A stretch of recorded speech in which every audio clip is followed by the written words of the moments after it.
വർഷങ്ങളുടെ പഴക്കമുണ്ട് കോഴിക്കോട് ഹിന്ദുസ്ഥാൻ കളരി സംഘത്തിന്.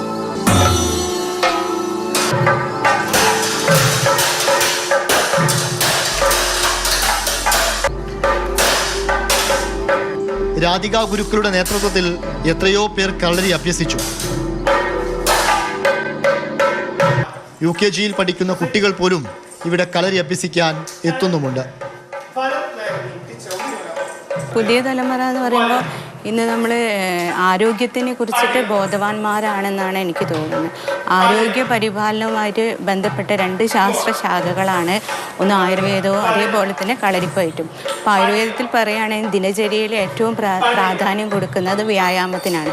അത് തന്നെയാണ് നമ്മുടെ കളരിയിലും സാധിക്കുന്നത്. അതുകൊണ്ട് തന്നെ നമ്മൾ കുട്ടികൾ കൂടുതലായിട്ടും കളരിയിൽ വന്നു തുടങ്ങുന്നുണ്ട്. ഇപ്പോൾ ഒരു ഫ്ലാറ്റിൻ്റെ ഉള്ളിൽ ഒരു ചെറിയ മുറിയിലായിരിക്കും കുട്ടികൾ സ്കൂൾ കഴിഞ്ഞ് കഴിഞ്ഞാൽ അവരുടെ ഒരു സമയം ചെലവഴിക്കുന്നത് ഫോണിലൂടെയോ അല്ലെങ്കിൽ ആ ഒരു ഫ്ലാറ്റിൻ്റെ ഉള്ളിൽ ഒരു ചെറിയ മുറിയിൽ ഇരിക്കുമ്പോൾ അതിൽ നിന്നൊക്കെ ഒരു മാറ്റം വരാൻ അവരുടെ മാതാപിതാക്കളൊക്കെ ഈ കളരിയിലേക്ക് കൊണ്ടുവരുന്നുണ്ടാകും.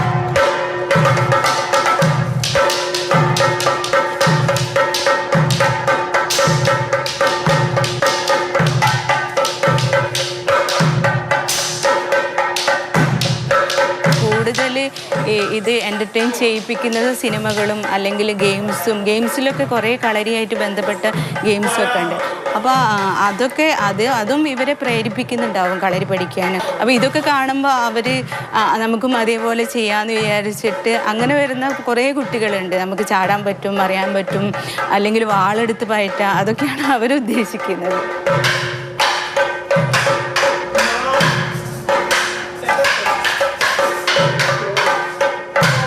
പുതിയ തലമുറയെ കളരി ആകർഷിക്കുന്നുണ്ട്.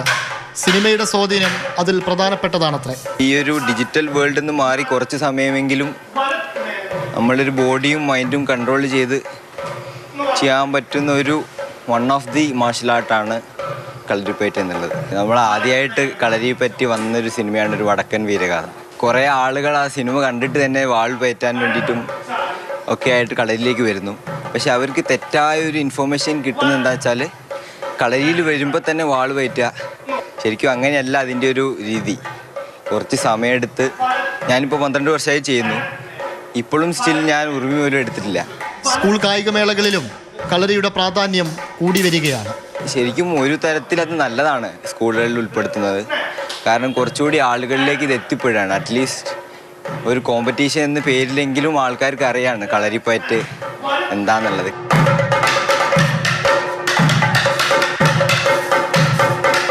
ഞാൻ ഭയങ്കര മടിയുള്ള ആളായിരുന്നു. അപ്പം എനിക്ക് ഒന്നൊരു ചേഞ്ച് വേണം, അങ്ങനെ വിചാരിച്ച് വന്നതാണ്.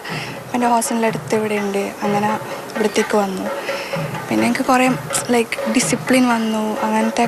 പിന്നെ മൈൻഡ് നല്ല അങ്ങനെ കുറേ മാറ്റങ്ങളുണ്ട്. നല്ല ARM എന്ന് പറഞ്ഞ സിനിമയില്ലേ, അത് കണ്ടു. ഒരു പവറല്ലേ ഇങ്ങനെ. ഇപ്പം ഞാൻ കളരി പഠിക്കുന്നുണ്ട് പറയുമ്പോൾ തന്നെ എല്ലാവരും ഭയങ്കര ഇതായിട്ടാണ് കാണുന്നത്. ഒരു എക്സ്ട്രാ ഓർഡിനറി കാര്യമല്ലേ. രാവിലെ എണീക്കോ? അമ്മ. മടിയുണ്ടോ? ചമ്പേനെ പഠിച്ചു, പിന്നെ ഇത് പഠിച്ചതൊക്കെ പഠിക്കാൻ. അടുത്ത ദീപാവലിക്ക് നടക്കും. അടുത്ത ദീപാവലിക്ക് വാളെടുക്കുമോ?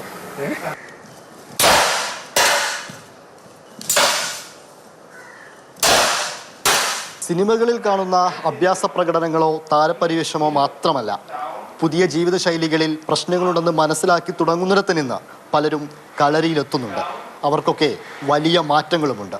ക്യാമറമാൻ ഷിജിൻ നരിപ്പറ്റയ്ക്കൊപ്പം ഇംതിയാസ് കരീം, മാതൃഭൂമി ന്യൂസ്, കോഴിക്കോട്.